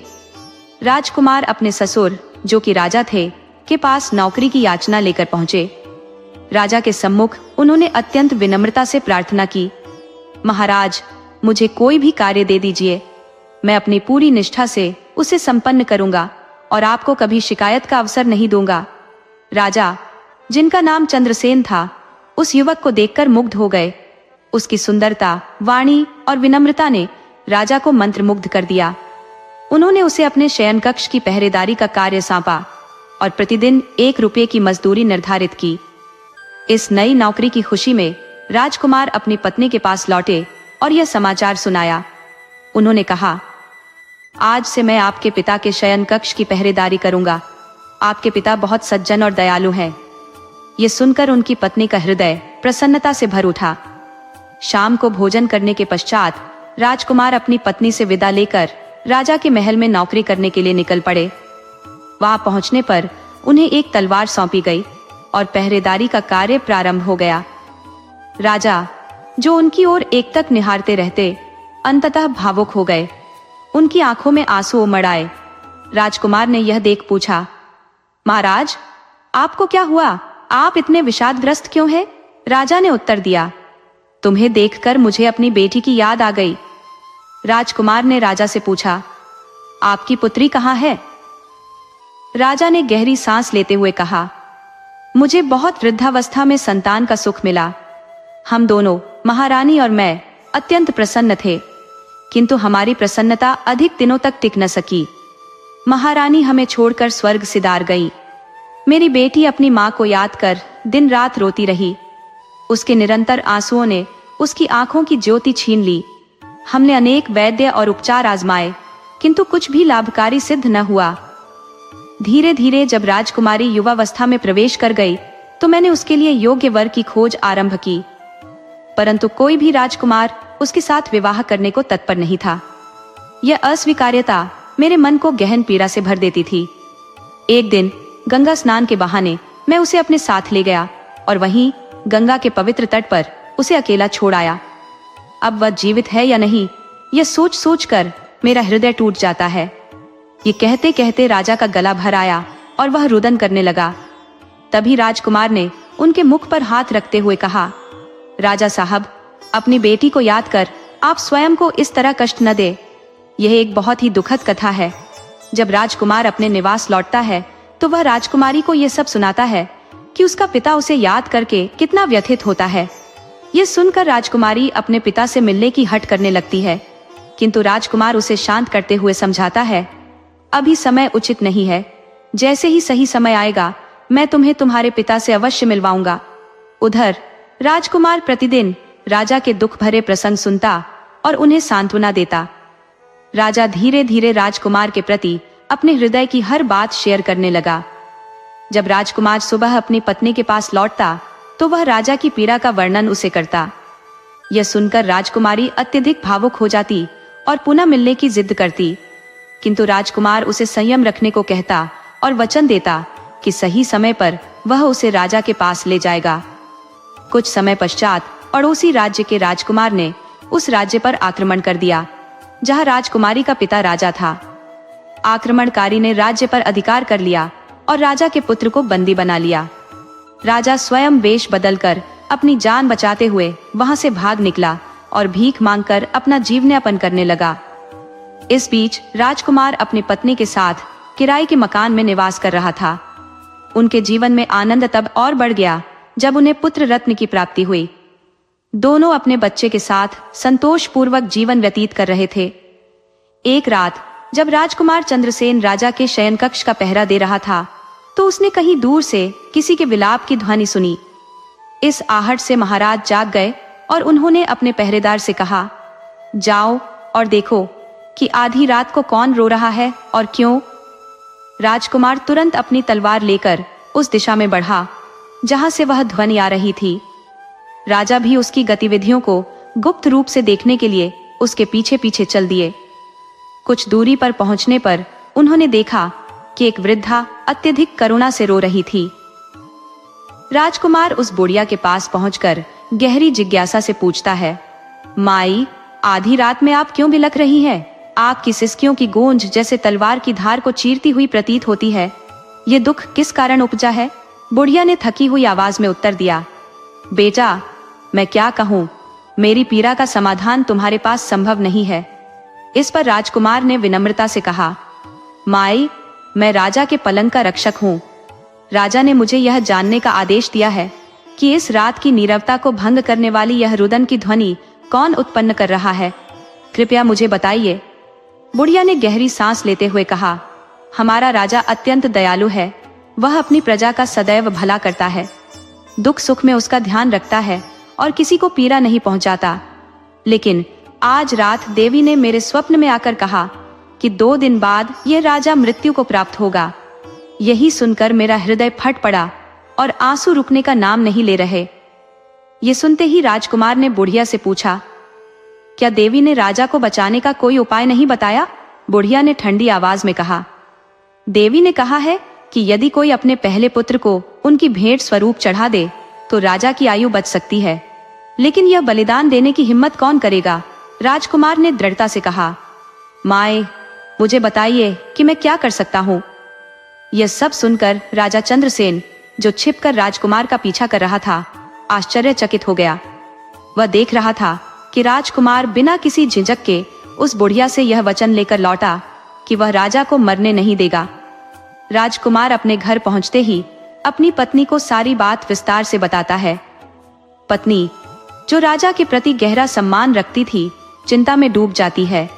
उसने पूछा, आप इतनी जल्दी क्यों लौट आए? राजकुमार ने उत्तर दिया, आज रात एक बुढ़िया से भेंट हुई। उसने बताया कि हमारे राजा की 2 दिन बाद मृत्यु होने वाली है। राजा को बचाने का एकमात्र उपाय यह है कि देवी को किसी के पहले पुत्र की बलि दी जाए। ये सुनकर पत्नी का चेहरा भावनाओं से भर उठा। वह कहती है, हमारे पिता समान राजा का जीवन अमूल्य है। यदि हमारा पुत्र बलिदान दे सकता है तो यह कोई बड़ी बात नहीं। पुत्र फिर जन्म ले सकता है, परंतु राजा का स्थान कोई और नहीं ले सकता। दोनों पति पत्नी ने यह कठोर निर्णय लिया और अपने पुत्र को देवी मां को समर्पित करने के लिए मंदिर की ओर चल पड़े। अब तक राजा चंद्रसेन छुपकर सब कुछ देख रहा था।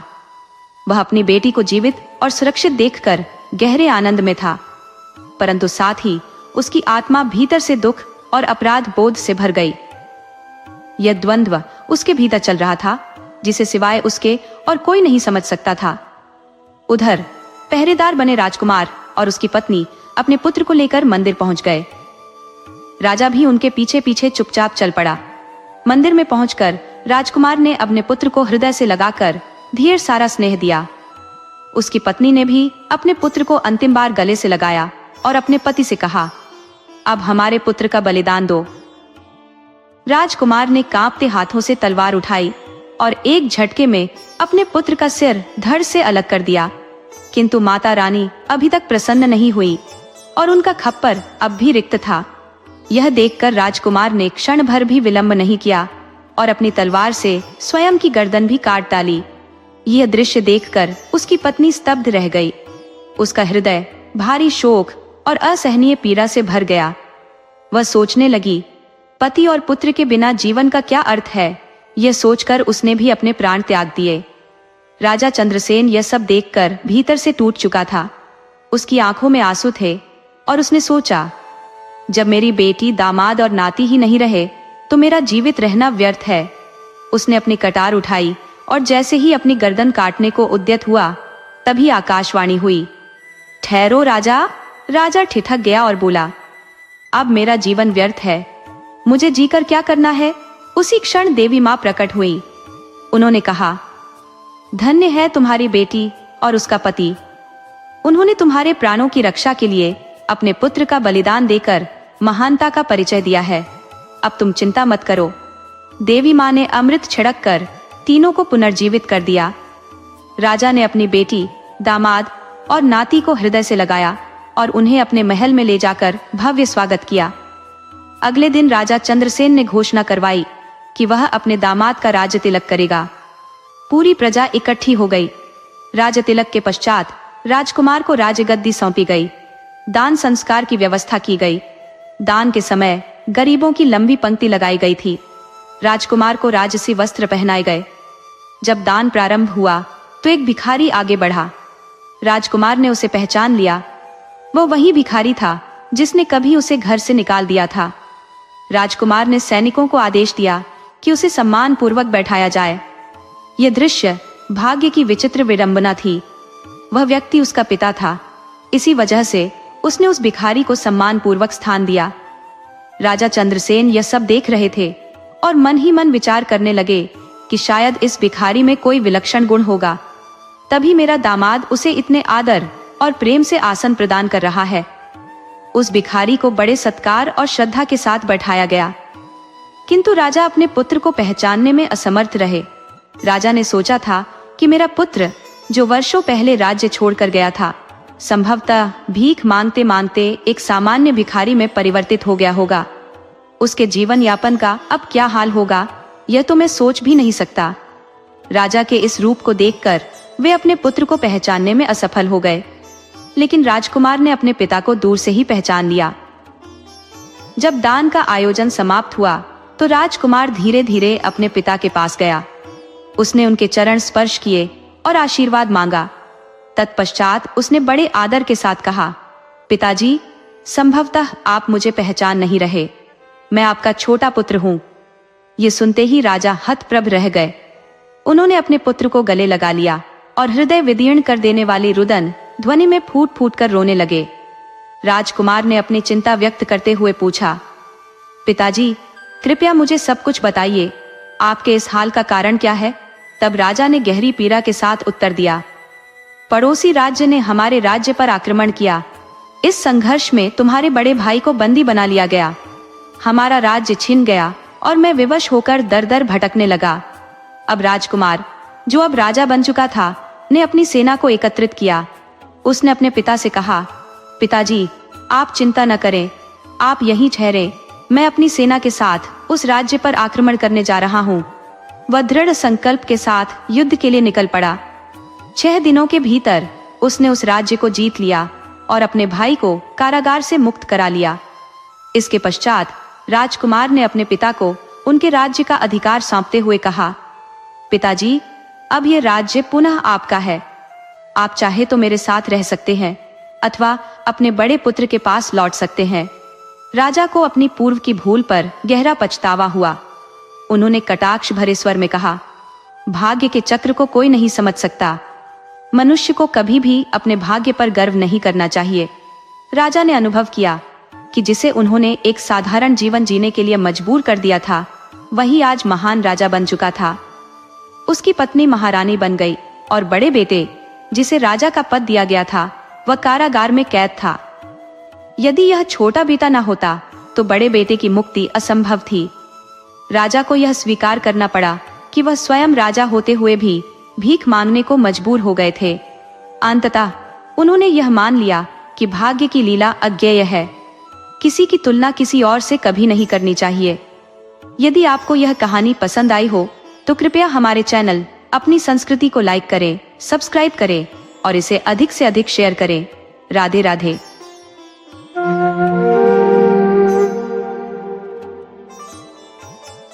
राजस्थान के एक दूरस्थ और छोटे से गांव में रेवती नाम की एक किशोरी निवास करती थी।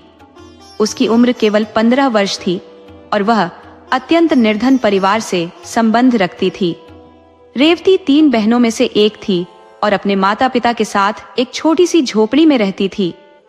उनके पिता की आय इतनी सीमित थी कि परिवार का गुजारा कठिनाई से होता था।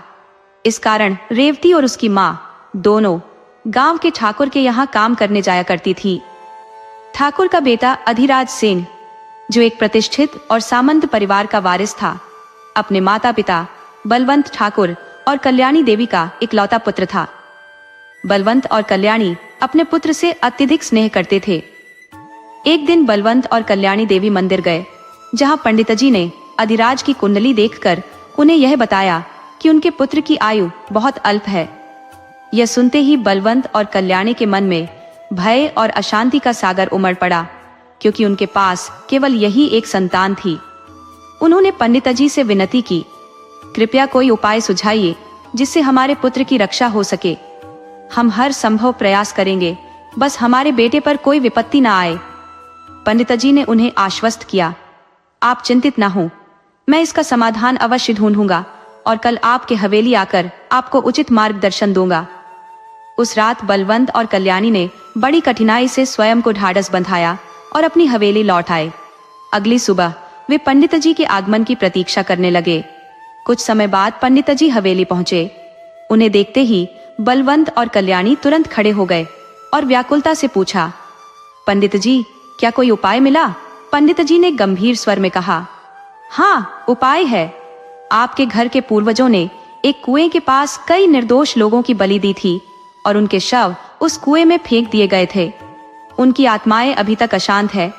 अधिराज को उस स्थान पर जाकर आत्माओं की शांति के लिए पूजा अर्चना करनी होगी। इसके अतिरिक्त आपको एक ऐसी कन्या खोजनी होगी जिसका भाग्य स्वयं ईश्वर ने अपने हाथों से लिखा हो। वही कन्या आपके पुत्र को अपने भाग्य के प्रभाव से जीवित रखने में सक्षम होगी। पंडिता जी की बात सुनकर बलवंत और कल्याणी के मन में थोड़ी राहत तो हुई, लेकिन साथ ही यह चिंता भी घर कर गई कि ऐसी भाग्यशाली कन्या को ढूंढना अत्यंत कठिन होगा। कल्याणी ने आशंकित होकर पूछा, लेकिन वह लड़की कौन होगी? उसे कैसे पहचाना जाएगा? पंडित जी ने गंभीरता से उत्तर दिया, शांति पूजन के पश्चात जब आप हवेली लौटेंगी, जो लड़की सबसे पहले आपके सामने आएगी वही ईश्वर द्वारा चयनित कन्या होगी। वही अधिराज ठाकुर की आयु को संकट से मुक्त कर सकती है। जिन आत्माओं को कुएं में डाला गया था, उनकी अशांति ही अधिराज पर शाप बनकर मंडरा रही है। पूजन के माध्यम से वे आत्माएं शांति प्राप्त करेंगी और अधिराज को उस कन्या के साथ जोड़ देंगी, जिसके भाग्य से उनका जीवन सुरक्षित रहेगा। बलवंत और कल्याणी ने एक स्वर में कहा, पंडित जी, जो भी उचित हो आप कीजिए। हमारा पुत्र हर हाल में सुरक्षित रहना चाहिए। बलवंत ने दृढ़ता से कहा, यह शांति पूजन हम कल ही संपन्न करवाएंगे। आप चिंता न करें, सभी व्यवस्थाएं हम संभाल लेंगे। समय बर्बाद किए बिना पूजा प्रारंभ करें। पंडित जी सहमति जताते हुए बोले, ठीक है ठाकुर साहब, मैं कल प्रातः सभी तैयारियां सुनिश्चित करूंगा। सांझ का समय हो चला था। अधिराज जब घर पहुंचे तो उन्होंने अपनी माँ को गहन चिंता में डूबा पाया। उन्होंने चिंतित स्वर में पूछा, माँ क्या हुआ? आप इतनी परेशान क्यों दिख रही है? कल्याणी ने अधिराज को समस्त बातें बताईं, लेकिन अधिराज, जो कि पढ़े लिखे और तर्कशील व्यक्ति थे, इस पूरी घटना को अंधविश्वास मानने लगे। उन्होंने कहा, माँ, यह सब पुरानी रूढ़ियों और अंधविश्वास का हिस्सा है। हमें इन बातों पर ध्यान नहीं देना चाहिए। बलवंत ठाकुर ने अपने पुत्र को समझाते हुए कहा, बेटा, यह हमारे कुल के इकलौते वारिस की जीवन मृत्यु का प्रश्न है। तुमसे विनती है कि कल शांति पूजन में सम्मिलित हो जाओ। पिता के आग्रह को अधिराज टाल नहीं सके, क्योंकि वे अपने पिता का बहुत आदर करते थे। अंततः उन्होंने चुपचाप पूजा में भाग लेने का निर्णय कर लिया। अगले दिन सायंकाल पंडित जी ने हवेली में आकर पूजा की तैयारी शुरू कर दी। बलवंत ठाकुर के 3 भाई और 3 भाभियां भी पूजा में सम्मिलित हुए। इस परिवार में हर एक भाई की केवल एक ही पुत्री थी, जबकि अधिराज घर का एकमात्र पुत्र था। इस कारण अधिराज पूरे परिवार का लाडला और आशा का केंद्र था। पूजा के लिए सभी कुएं के पास पहुंचे। वातावरण में एक गंभीरता और आध्यात्मिकता का मिश्रण महसूस हो रहा था। इस अनुष्ठान के साथ अधिराज के भाग्य और जीवन की डोर एक अनजानी कन्या के भाग्य से बंधने वाली थी। सब लोग कुएं के पास पूजा संपन्न करके अपने अपने घरों की ओर लौटने लगे। तभी मार्ग में अचानक रेवती दौड़ती हुई अधिराज और उनके परिवार की गाड़ी के सामने आ खड़ी हुई। अधिराज ने तुरंत गाड़ी रोकी। कल्याणी देवी जल्दी से गाड़ी से उतरी। रेवती को सहारा देते हुए पूछा, बेटी, कहीं चोट तो नहीं लगी? रेवती ने विनम्र स्वर में कहा, नहीं मालकिन, मैं पूरी तरह ठीक हूँ। कृपया क्षमा करें, मेरी गलती थी जो आपकी गाड़ी के सामने आ गई। कल्याणी ने मुस्कुराते हुए कहा, कोई बात नहीं, अब तुम घर जाओ। रेवती ने हाथ जोड़कर अभिवादन किया और अपने घर की ओर बढ़ गई। गाड़ी में लौटते ही कल्याणी ने बलवंत ठाकुर से कहा, आपने उस लड़की को जाने कैसे दिया? क्या आपने पंडित जी की बात नहीं सुनी थी? वही लड़की अधिराज के जीवन की रक्षक है। बलवंत ठाकुर ने गुस्से में कहा, क्या तुम पागल हो? उस साधारण लड़की से हमारे राजकुमार जैसे बेटे का विवाह होगा? ऐसा कभी नहीं होगा। कल्याणी देवी बलवंत की यह बात सुनकर क्षुब्ध हो गई और पूरे घर वालों को यह बात बताने चली गई। उन्होंने सबको समझाया।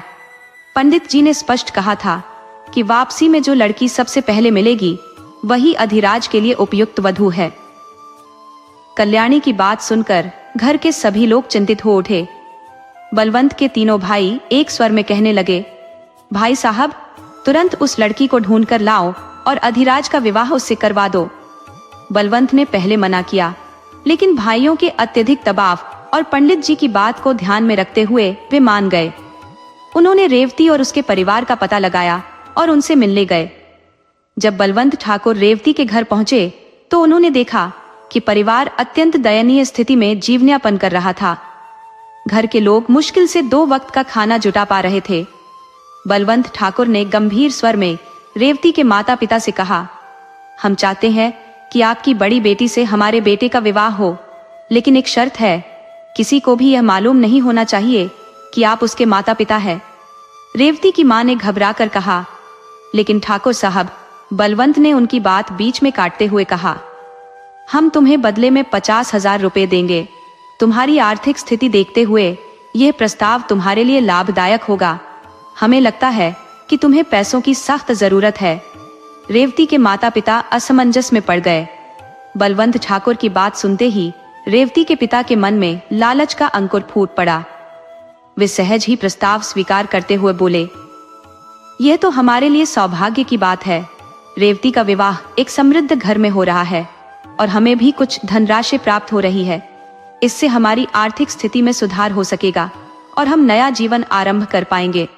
रेवती की मां, जो भीतर से व्यथित थी, अपने पति की बातों को सुनकर मौन हो गई। अंततः उन्होंने भारी मन से अपनी बेटी को बलवंत ठाकुर के साथ भेज दिया। हवेली पहुंचते ही रेवती ने भव्यता और वैभव का अद्भुत दृश्य देखा। विशाल और आलीशान हवेली के द्वार पर अधिराज की तीनों बहनें विद्या, सुनैना और रीवा खड़ी थी। विद्या और सुनैना के चेहरे पर शिष्टता की आभा थी, किंतु उनका व्यवहार ठंडा और औपचारिक प्रतीत हो रहा था। वहीं रीवा का स्वभाव अत्यंत साम्य और स्नेहपूर्ण था। रेवती, जो स्वाभाविक रूप से अत्यंत सुंदर थी, अपनी सादगी और मासूमियत के कारण अलग नजर आ रही थी। उसका साधारण पहनावा और ग्रामीण पृष्ठभूमि उसे हवेली की भव्यता के बीच अनमेल बना रहे थे। विद्या और सुनैना उसकी ओर उपेक्षा और अवहेलना से देख रही थी, लेकिन रीवा ने उसे स्नेहपूर्वक अपने कक्ष में ले जाकर कहा, तुम यहाँ मेरे साथ रह सकती हो। शाम को जब अधिराज घर लौटे तो बलवंत ठाकुर ने पूरे परिवार के साथ मिलकर उन्हें विवाह के लिए मनाने का प्रयास किया। अधिराज ने पहले विरोध जताया, किंतु परिवार के दबाव और परंपरा का मान रखते हुए उन्होंने अनमने मन से सहमति दे दी।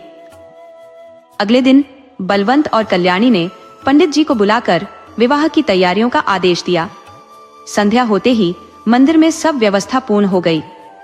रेवती, जो अब रीवा के दिए हुए सुंदर वस्त्रों में सजकर आभूषणों से सुसज्जित थी, अत्यंत मनमोहक लग रही थी।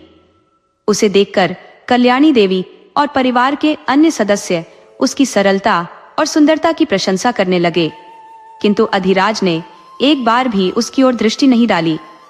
विवाह की रस्में संपन्न हुई, किंतु विवाह के पश्चात भी रेवती रीवा के कक्ष में ही रहने लगी। अधिराज ने उसे अपनी पत्नी के रूप में स्वीकार नहीं किया। परिवार के अन्य सदस्य भी रेवती के साथ नौकरानी जैसा व्यवहार करते थे। केवल कल्याणी और रीवा ही थी जो उसे स्नेह और सम्मान देती थी।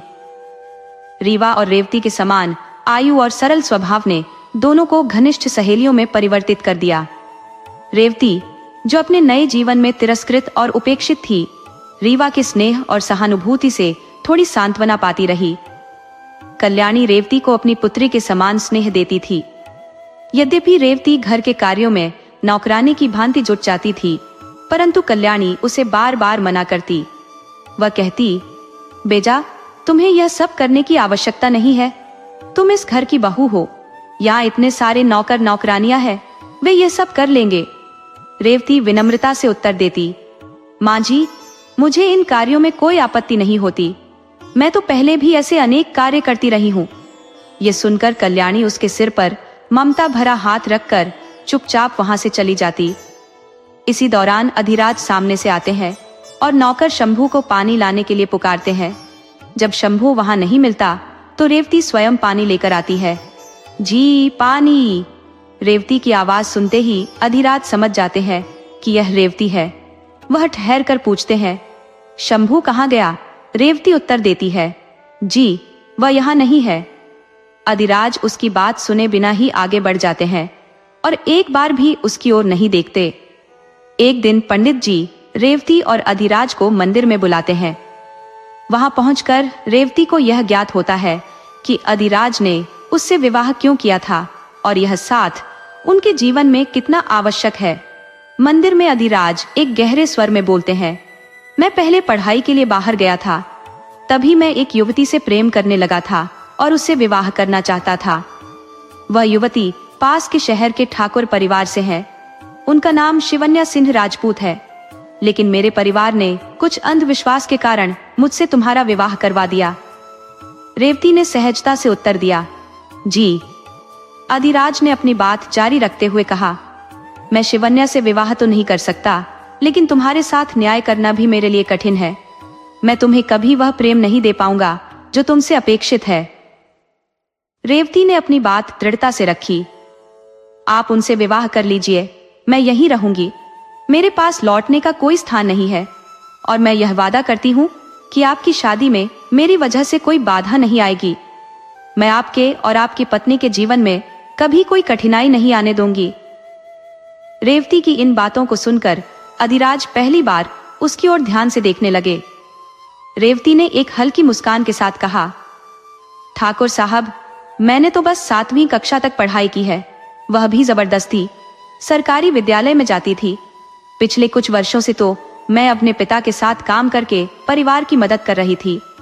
अधिराज ने धीरे से कहा, ठीक है। घर लौटकर अधिराज ने यह सारी बात अपने परिवार को बताई।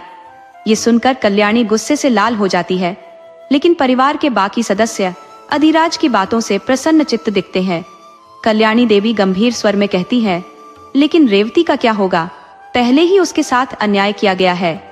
अधिराज उत्तर देते हैं, माँ, रेवती को हमारी और शिवन्या की शादी से कोई आपत्ति नहीं है। मैंने उनसे बात की है और उन्होंने हमें अपना समर्थन दिया है। बदले में उन्हें कुछ नहीं चाहिए, परंतु मेरी इच्छा है कि रेवती की पढ़ाई विद्या, सुनैना और रीवा के साथ पूरी करवाई जाए। इसके बाद कल्याणी रेवती के पास जाती है और आहत स्वर में कहती है, बेटी, ये तुमने क्या कर दिया? तुमने अधिराज को दूसरी शादी की अनुमति क्यों दे दी? तुम्हारी उम्र तो अभी बहुत कम है। अपनी खुशी दूसरों के हाथ में क्यों सौंप दी? ये कहकर कल्याणी भारी मन से वहां से चली जाती है। कुछ दिनों बाद अधिराज और शिवन्या का विवाह संपन्न हो जाता है। विवाह के बाद शिवन्या रेवती से मिलने आती है। रेवती की सरलता और स्वाभाविक सुंदरता देखकर शिवन्या के मन में असुरक्षा की भावना उत्पन्न हो जाती है। शिवन्या भी ठाकुर परिवार की बेटी थी, इसलिए परिवार के बाकी सदस्य उसे भरपूर प्रेम देते थे। परंतु कल्याणी का झुकाव हमेशा रेवती की ओर रहता था, क्योंकि रेवती निष्कपट, सादगी से भरी लड़की थी।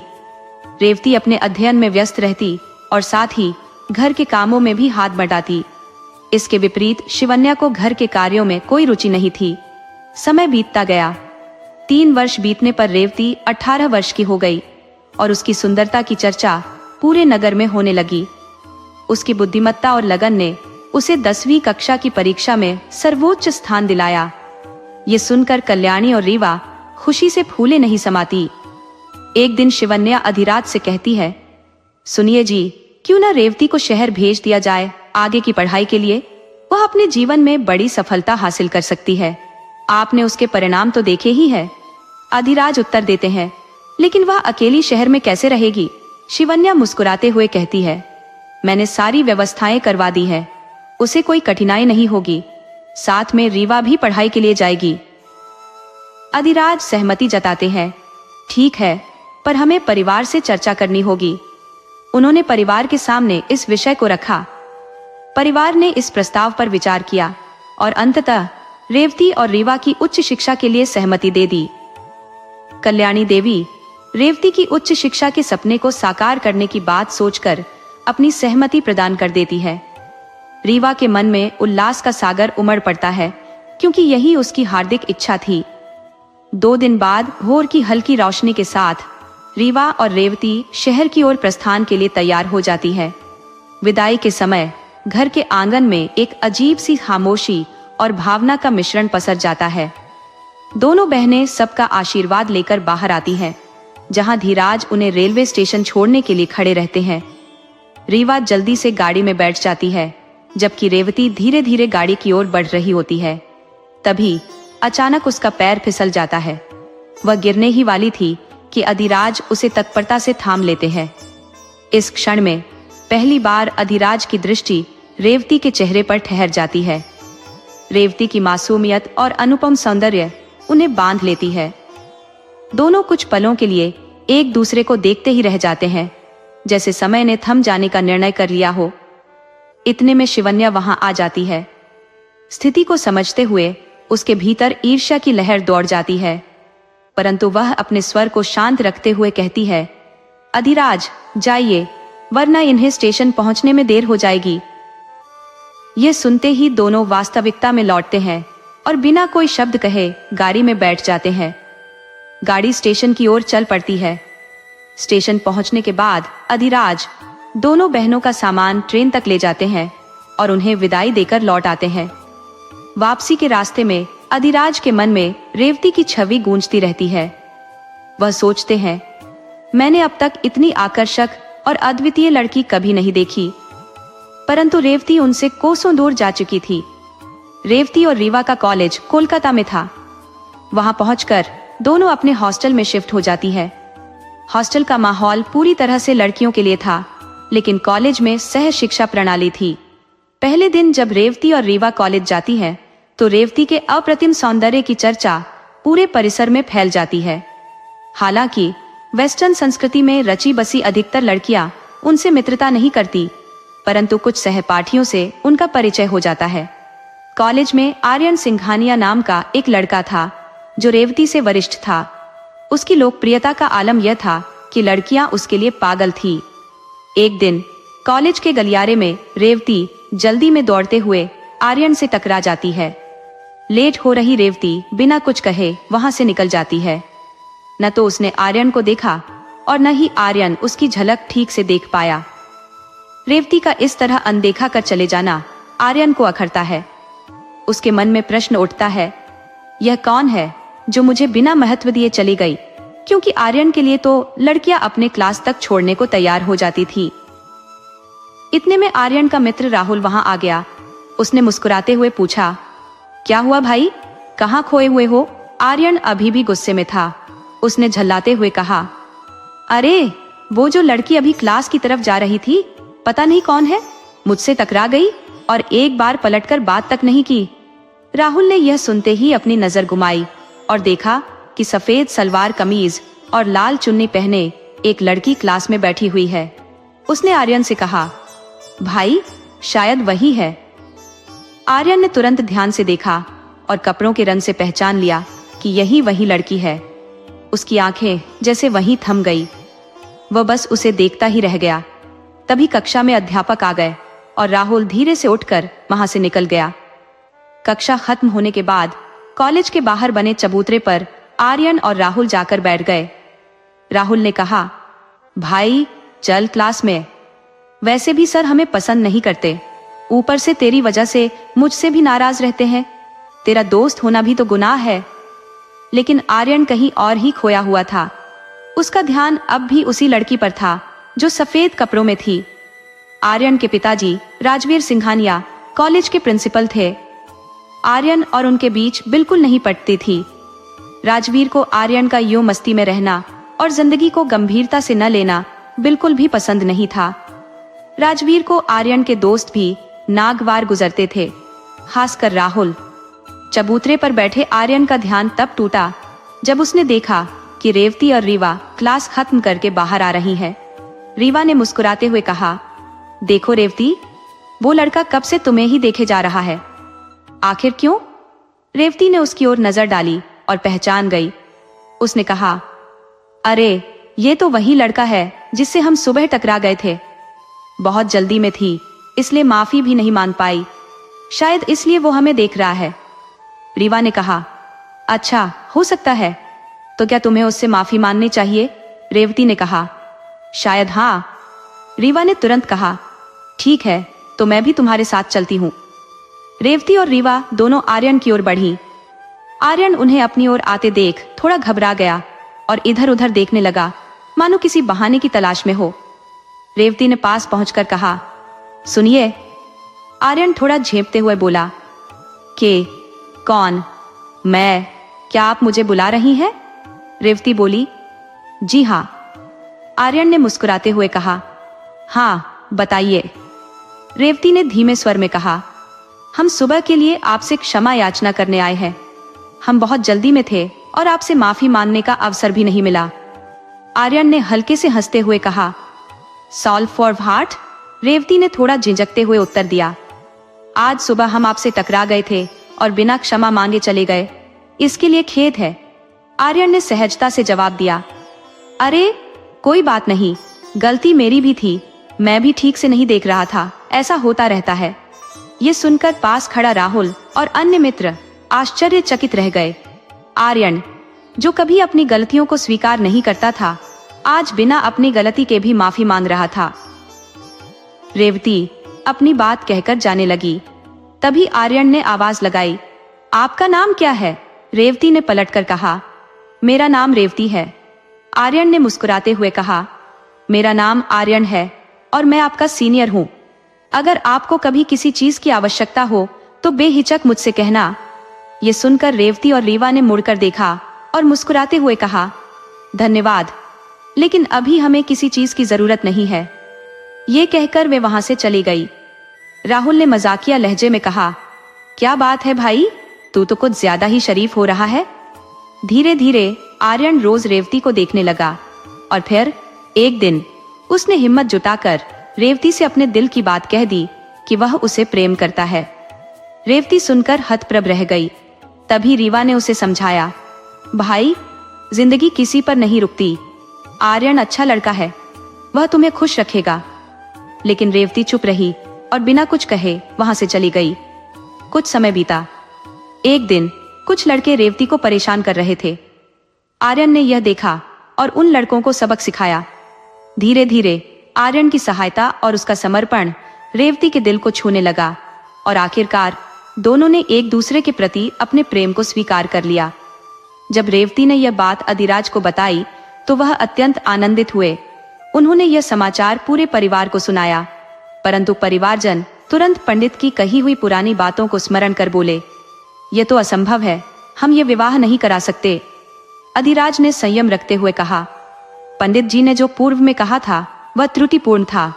मुझे ज्ञात है कि आप मेरी बात पर विश्वास नहीं करेंगे, अतः मैं स्वयं पंडित जी को भी साथ लाया हूँ। पंडित जी ने परिवार को स्पष्ट किया, जिस कुंडली को देखकर दोष बताया गया था वह अधिराज की नहीं थी, वह किसी अन्य व्यक्ति की कुंडली थी जिसका नाम भी संयोगवश अधिराज था। वास्तविक कुंडली में कोई भी दोष नहीं है। ये सुनकर परिवार ने राहत की सांस ली। उन्होंने रेवती का विवाह पूर्ण रीति रिवाजों के साथ अपनी बेटी के समान अधिराज से कर दिया। इस निर्णय ने रेवती और अधिराज दोनों को अत्यधिक प्रसन्नता से भर दिया। रेवती ने विवाह के उपरांत अपनी शिक्षा को पूर्ण किया और एक उत्तम नौकरी में स्थान प्राप्त किया। वह अब अपने जीवन साथी के साथ प्रसन्नता से रहने लगी, लेकिन कहीं न कहीं उसके मन में अपने माता पिता के प्रति क्रोध बना रहा। उन्हें वह इस बात के लिए क्षमा नहीं कर सकी कि उन्होंने अपने ही हृदय के टुकड़े को इस प्रकार त्याग दिया। रेवती के माता पिता ने उसकी पीड़ा को कभी समझने का प्रयास नहीं किया। उन्होंने यह भी विचार नहीं किया कि उनकी बेटी ने किन परिस्थितियों का सामना किया होगा। यही कारण था कि रेवती ने उनसे मिलने का विचार भी कभी नहीं किया और अपने ससुराल में शांति और सुखपूर्वक जीवन व्यतीत करने लगी। दोस्तों, यदि यह कहानी आपके मन को छू गई हो तो कृपया हमारे चैनल को लाइक करें, सब्सक्राइब करें और इसे अपने मित्रों के साथ शेयर करें। राधे राधे।